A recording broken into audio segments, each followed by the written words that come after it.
इस तरह से हम पढ़ रहे थे अवयव। तो हमने अवयव का पहला भेद पढ़ा है क्रिया विशेषण अवयव। आपके सामने अब दूसरा भेद आ रहा है और संबंध बोधक अवयव दूसरा है और तीसरा आपके समुच्चय बोधक अवयव और चौथा आपके विस्मयादि बोधक अवयव। यदि हम संबंध बोधक अवयव की बात करें तो जिन अवयव शब्दों द्वारा आपके वाक्य में संज्ञा एवं सर्वनाम का संबंध दूसरे शब्दों के साथ प्रकट हो वो क्या कहलाते हैं आपके संबंध बोधक अवयव। जैसे उदाहरण के लिए लिखा है मैंने इधर, तुम्हारी कलम रमेश के पास है। तो इसमें रमेश है वो संज्ञा है, कलम है वो संज्ञा है, तुम्हारी सर्वनाम है, चबूतरा संज्ञा है, घर संज्ञा है। इस तरह से जिन अवयव शब्दों द्वारा संज्ञा या सर्वनाम का संबंध प्रकट हो और संबंध प्रकट करने के लिए आसपास, आमने सामने, दाएं बाएं इन शब्दों का जो प्रयोग किया जाए वो आपके संबंध बोधक अवयव में आते हैं।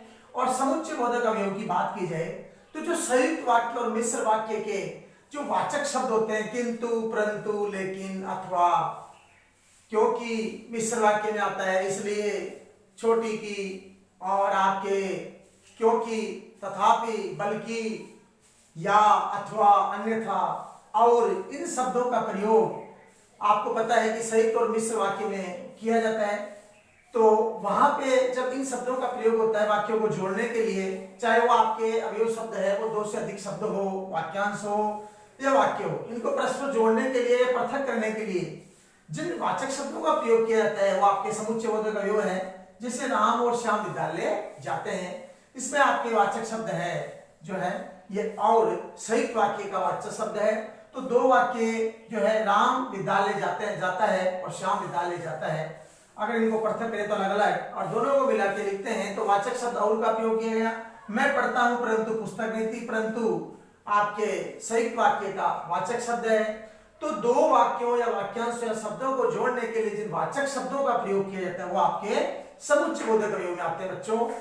फिर आता है चौथा अंतिम जो है विस्मयादि बोधक अवयव।